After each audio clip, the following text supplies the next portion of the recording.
Mommy Rocket, Shelly and Fraser Pryce. As I said, a double Olympic sprint champion, 4-time Olympic medalist over 100 meters. She looked really, really smooth last evening. At 50 meters, my expression was wow. 10:98. She was fantastic. Did 11:15 in her first race back. First race of the season, I should say. Yeah. And here we go for the lineup once more.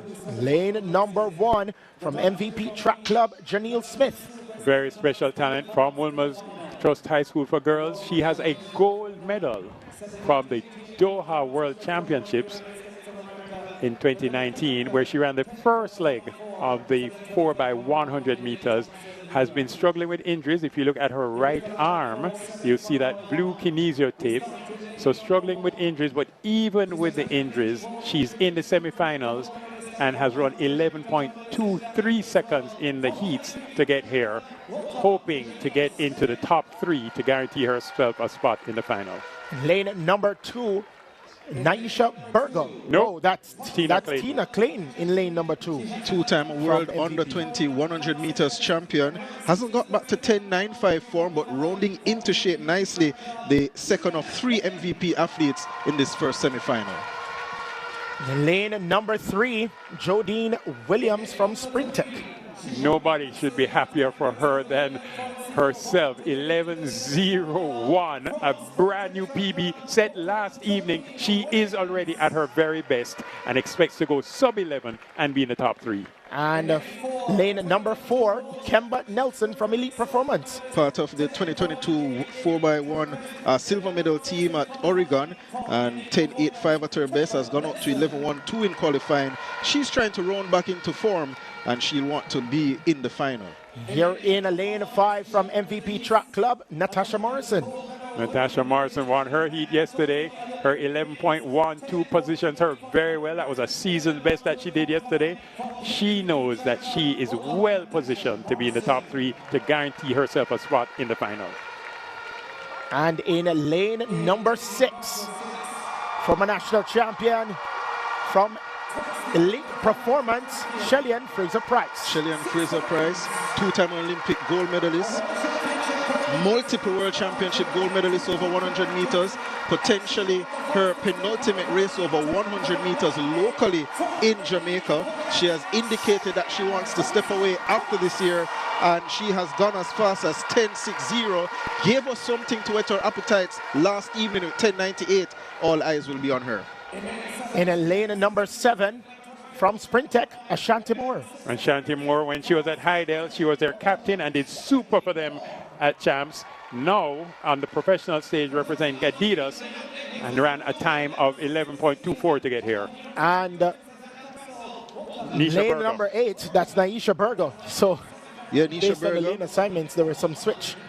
Yes, University of Texas at El Paso, 11.06 personal best, qualified with 11.32, and she expect her to go fast, one of the fastest Jamaicans before the semifinals or the prelims last evening.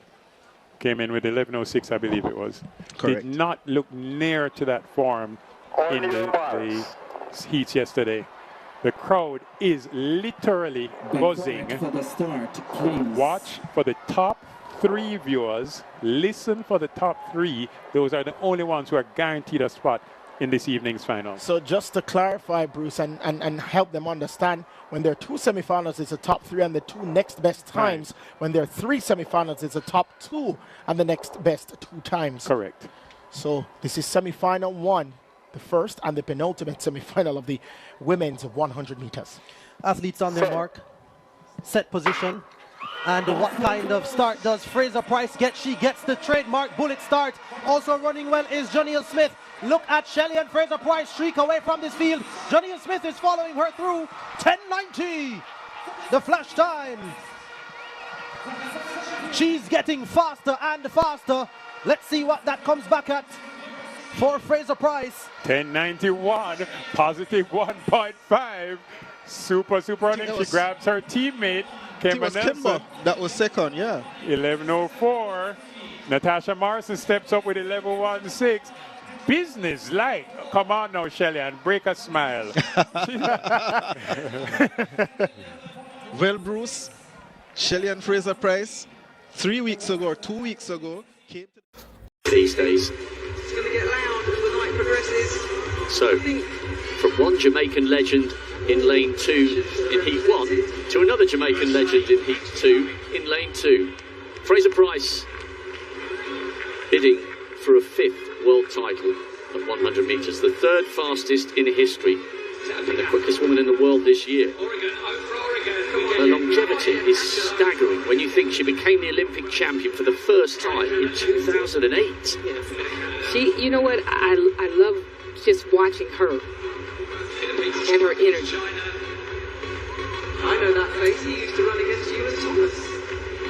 I see you. Daryl Nita. Back in the 50s. She's in lane 5, part of that bronze medal winning quartet last year in Tokyo. She's now in that sub 11 second club, and there's a real composure to Daryl Nita. I get the feeling she's no longer running in the shadow of Fraser Pryce, of Asher Smith. She's very definitely her own woman, and she beat Dina at the British Champs, and in some style. That gives you confidence too, going forward. 10-day championship here at Haywood Field gets going. So 11:02 for Sharika Jackson in the first heat. What response do we get from one of the greatest of all time, the defending champion? Shelly and Fraser Pryce going in 2. Wind speed readings at the moment are favourable but light. So many years, so many races. Those hips have swayed from left to right as she attempts to keep herself composed and focused on the job in hand.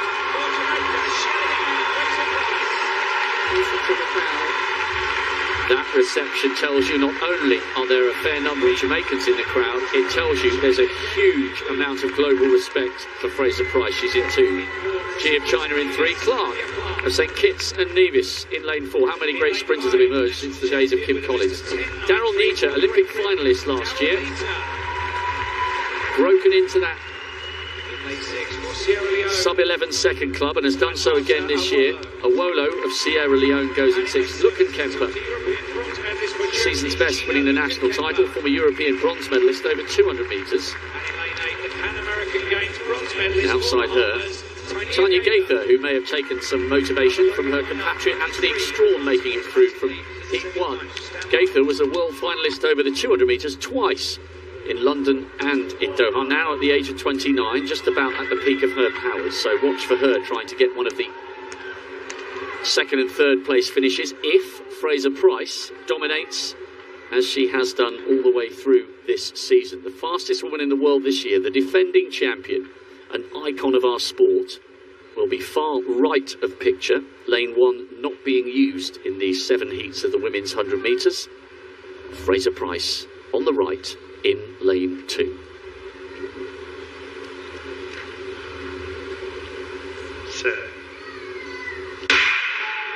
Well, she normally starts brilliantly. She's got out well, but so too has Guy of China. Now Fraser Pryce coming into her running. Daryl Nita is going with her. Lucan Kemper trying to come through for 3rd, and does so. Watch the clock. 10.87. Wow. That was very relaxed. Once again, she did not get out the blocks. That's not a Shelly and Fraser Pryce get out. It's a controlled get out, control the race, and she shut down. Wow. 10 point, I'm just looking to see whether that's getting rounded up or down. 10.87. Daryl Nita, therefore, would have also come home inside 11 seconds. She has. She's clapping herself because that's a season's best at 10.95. Good run as well by Lucan Kemper, because she was under a little bit of pressure from Guy out of her peripheral vision, because the Chinese runner started so well, although she faded to outside the top 4. But Guy gets out. No problem for Fraser Pryce on the right. How good was that? She is just very relaxed. You see, as she's coming through, she's just pulling down, pulling down, pulling down. Nice and relaxed front side mechanics, but she's not straining. Good race for Nita. She's one of her best customers.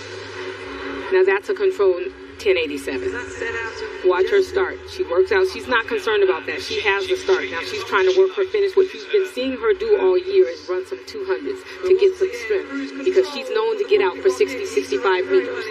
And she wants to be able to control the race after that. Nice and controlled. 100 meters, semi-finals of that. That's poetry in motion, to be honest. She looks nice and relaxed. You see. So guys, I hope you have watched that video from Shelly Pryce dominating 100 meters. And so guys, I hope you have watched that video from Shelly Fraser. We all know Shelly Fraser. She usually run to her personal best, and also when it comes to 100 meters, when it comes to 200 meters, when it comes to 4x100, we all know that Jamaicans, they usually do the best. These people that have been dominating for years when it comes to short distance running. This is not a shock to some of the Jamaicans, but it is a shock to so many people, because Jamaicans themselves, they know what they're capable of doing. And that's why seeing how Shelly Fraser dominating, setting the records, it is it is not normal for some of us, because these people, they don't just set record. These people, they set abnormal record. And this is to tell you also, when you go and see the records that Jamaicans, they have been setting, when it comes to both men and women, you can see in the men, we have Usain Bolt. Usain Bolt, he has set a record whereby up to date, there's no any other person he has come closer to that record of Usain Bolt. And this is tell you that these people, they don't just set a record. These people, they set abnormal record. Look how Shelly Pryce, she is dominating, how she's destroying other athletics. Because if you want to run with the Jamaicans, you better be prepared, because these people, they can make you to leave your career, because they don't just run. These people, they do these people, they run at their personal best. And I told you that Jamaica, it is that country which this country, it is not associated with failures. Jamaicans, they don't associate with failure, because how these people, they are working so hard to make sure that their country, it is on top. And also how these people, they have been dominating for 20 years. The Jamaicans, they have been dominating in 100 meters, both men and women. These people, they have been dominating. So this is tell you that these people, they usually work very hard, and these people, they don't just run anyhow. These people, they do at their personal best. And I tell you that Jamaica, it is the home of sprinter. It is the company of sprint. Right now, I have seen some of the other people, they are coming out of their country to go in Jamaica just to learn how these people, they are sprinting. We have seen some other Caribbean countries, they have decided to come and practice in Jamaica. Some of them, they are hiring Jamaican coach to go and teach them how to sprint, because Jamaica is a factory of sprinter. If you want to know how to sprint, just go to Jamaica or hire Jamaican coach, because we have seen right now Jamaican coach, they have also started to teach other Caribbean country how to sprint. And this is a good thing to see. Jamaicans are teaching also other Caribbean country, because Caribbean country, this country, they are one, they are neighboring country. Seeing helping each other, it is a good thing. It is like for us African, we love to see Jamaica winning. When it comes to the races, we want to see Jamaican winning, because we know Jamaica, if Jamaica will win, these are our brothers and sisters. They represent Africa outside Africa, and that's why we keep on sharing what Jamaica, we keep on cheering when we see Jamaicans winning. And also Jamaicans, they are encouraging us also in some of way to work, to do hard. And also they have become a role model to some of us here in Africa, because we as African, we are known for the long distance races. And this is similar between the African and the Caribbean, because I wonder if these people, they will not be taken away during slavery, if they will be here in Africa running. because we as Africa, we do best when it comes to marathon, long distance runner. We usually dominate that one. It is for only Africa, which usually dominate when it comes to 100, to long distance, to marathon, 800 meters. That one, it is for Africa. But in the shortest, it is for Jamaica. Jamaicans, they usually dominate when it comes to short. So this is to give you a similarity that these are our brothers and sisters. If they will be here in Africa, they could be winning in a short distance and we could be winning in 100 meters. And this, all of this will be, it shows that these are still our brothers and sisters. Why are we keep dominating when it comes to the running? Because we are both dominating when it comes to running. So because of that, I usually cheer up to Jamaicans, and I always spread what Jamaicans they have done in their country, because Jamaica, it is that one country so many people they love it. In the Caribbean, so many people they love Jamaica. Jamaica, it has been and also Jamaica, it has been able to sell out their country when it comes to the sport. There's no any other country in this world it is known when it comes to running like Jamaica. This is tell you that Jamaicans, they have do their personal best to make sure they are put their country on top. Their country is on the map, and that's why when you talk about countries in the Caribbean, Jamaica usually come first, and it is like the capital city of the Caribbean, and it is because of how these people they are winning. Look how Shelly Fraser she's doing. Shelly Fraser, she's a no joke lady, because she usually perform to her level best. She usually make sure that her country it is not failed. That's why I'm telling you that Jamaica it is not a failure country. So she usually make sure that my country it is on top. Yeah, that's why so many people they love Shelly Fraser, and also so many people love Jamaica. So kindly guys, I don't want to talk too much. Like this video and let's talk more on the comment section. Subscribe if you haven't. Let's spread this good news about Jamaica. And also we as African, we usually love to talk about Jamaica, because these people they are our brothers and sisters. We must promote their country, and also by us showing how we love Jamaica. Also these people they feel like they also have their home back in their home. They are being loved. Yeah, that's why I'm telling these people they are our brothers and sisters. They were taken away during slavery. So seeing us Africa supporting them, promoting their country, it is connect. They are now connecting with us African people. So subscribe, like, share, and also comment. See you on my next one. Bye bye.